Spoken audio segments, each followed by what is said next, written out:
Alors, vous êtes là, non? Je suis là. Alors, supposons, c'est bon? Supposons que vous avez posé la question dans votre recherche de savoir est-ce que vous serez disposé à recommander notre produit, le lait Caïmania. Et les clients qui répondent par oui, je suis disposé à recommander les produits.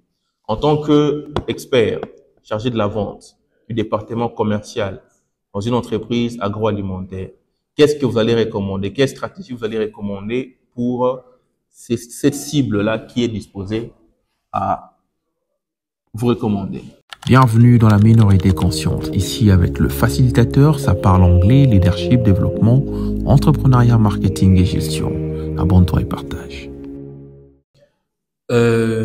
Pour cet échantillon qui a accepté de recommander le lait Caïmania à leur connaissance, je pense que juste s'arrêter à ce niveau, d'abord, c'est insuffisant parce qu'il faudrait savoir pourquoi ils accepteraient de recommander le lait Caï à ceux qu'ils connaissent. Et peut-être après avoir pris connaissance des raisons pour lesquelles ils recommanderaient le lait Caïmania. Et leurs attentes. C'est ça. Les raisons pour lesquelles les attentes, qu'est-ce qui leur a plu dans le lait Caï. Et c'est peut-être sur base de ces avis que nous allons utiliser une technique de marketing particulière, adaptée. Donc, je vais juste prendre un exemple. Dans le cas où c'est le goût qui a la raison principale pour laquelle il recommanderait le lait Caï, alors nous allons nous fixer sur ce goût-là, essayer d'étudier qu'est-ce qu'il a de particulier et fixer la publicité sur le goût. Ça veut dire quoi? Nous pourrons peut-être travailler. Nous ne sommes pas dans la logique d'abord de la publicité. Okay. On a une cible des consommateurs qui existe déjà, qui dit être disposé à recommander le produit à leurs proches. Alors, c'est quoi la stratégie que vous pouvez mettre en place pour qu'ils recommandent les produits auprès de leurs proches? La stratégie que vous proposez aux managers de l'entreprise. Vous avez donné quelques éléments. Je voudrais que quelqu'un d'autre puisse compléter. Il y a mademoiselle Jacqueline qui avait aussi une idée.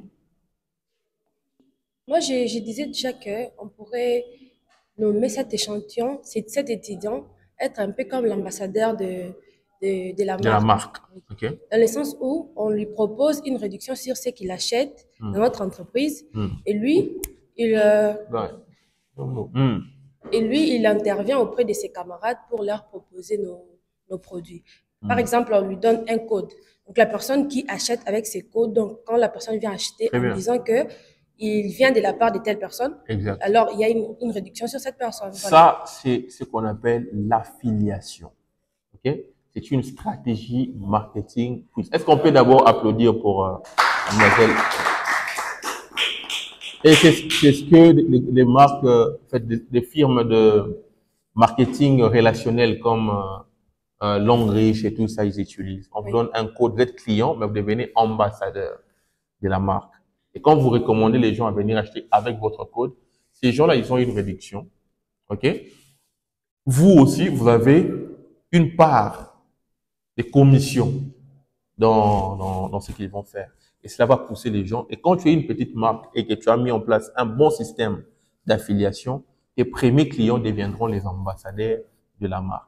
Et cela va faciliter, diminuer même les coûts marketing. Au lieu que tu dépenses beaucoup dans la publicité, tu as des gens qui font la publicité pour toi. Là c'est vraiment une très bonne stratégie. Alors, je pense que il me reste plus qu'à vous féliciter pour la qualité du travail. En 3 jours, vous avez pu récolter 169 réponses dans votre questionnaire d'enquête. Encore un tonnerre d'applaudissements pour nos amis. Je pense qu'ils ont battu les records par rapport à ça. Merci beaucoup. Le dernier mot au CP de présenter comment est-ce que vous avez procédé. Quelle est la part que chacun a joué pour ce travail de recherche? Oui, nous avons procédé. Je tiens à remercier le groupe parce que nous avons fourni vraiment des efforts. Quand nous avons élaboré, j'ai commencé par élaborer les questionnaires, puis je l'ai présenté aux membres du groupe à travers notre groupe dans lequel on a essayé à travers votre groupe WhatsApp. Oui, j'ai un système de diffusion WhatsApp auquel j'envoie le j'ai envoyé les formulaires et puis nous en avons discuté. Et on a vraiment beaucoup travaillé parce que déjà hier, c'est Odon Charles qui a vraiment récolté le plus de monde parce qu'il s'est vraiment démené l'après-midi. Et Odon Charles, quelle stratégie il a mis en place pour avoir plus de réponses? Rapidement. Bon, je pense que j'ai premièrement d'abord un répertoire assez élargi et je pense que c'est vraiment la raison pour laquelle j'ai eu à récolter beaucoup de... Très bien. Alors, j'ai juste pris le lien, je l'ai copié et j'ai mis à côté une sorte de message qui motiverait les gens à répondre au questionnaire. Très bien. Déjà, quand vous maîtrisez ces genres de techniques, quand on va parler maintenant de la vente, vous allez voir que le travail sera plus facile. Merci beaucoup. Vous pouvez regagner votre place.